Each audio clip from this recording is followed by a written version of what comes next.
Welcome to Creamer Media's Resources Watch, a weekly video roundup of the events and people making and shaping the news in the mining industry. This week, President Jacob Zuma draws the line on wildcat strikes. Labour trafficking rears its ugly head in South African mining. And there's a new South African base for an Australian technology firm's mining innovation surge into Africa.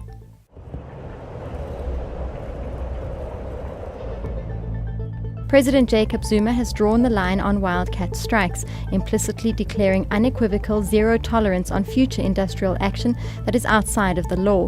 He announced a new program of action for the troubled South African mining sector, with Deputy President Kgalema Motlanthe and 3 cabinet ministers being tasked with restoring stability and certainty to the mining sector, which Zuma described as an essential cornerstone of the South African economy.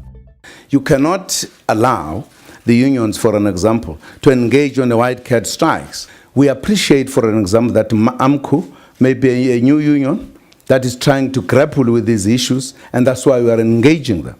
We are not taking side at all.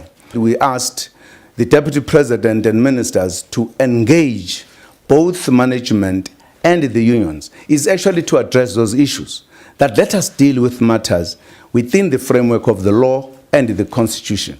The Minister of Mineral Resources will continue with her task of supporting the industry in both policy and operational aspects to promote certainty and stability in the sector.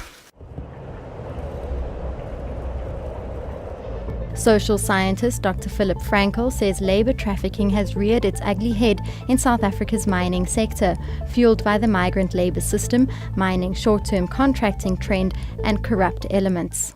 Certainly in the Northwest Province, I don't want to generalise, but certainly in the Northwest Province, which we can take as an indicator of something wider, nevertheless, there is a large amount of labour which is brokered into the mines, and some of which is trafficked. The miners in turn become indebted to the traffickers. They've been entrapped into mining and then entrapped into debt bondage. They'll recruit people under highly deceptional circumstances. They will offer huge amounts of money, supposedly, then take people up to the mines through collusion with mine officials, police, corruption in local government or whatever. These people will be intruded into the mines and then at the end of the month found that they have no salary because they forgot to pay the transport costs, they forgot to pay the food costs, with the result that they're now indebted.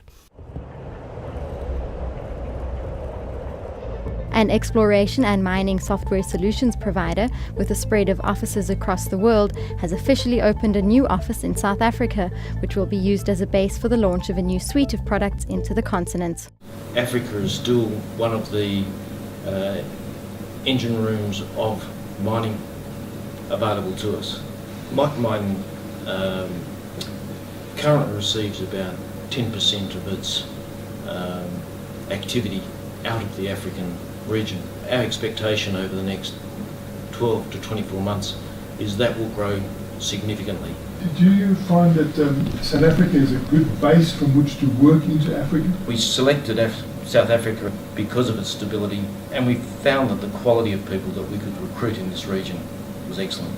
Really focused on the southern and western part of the continent from South Africa.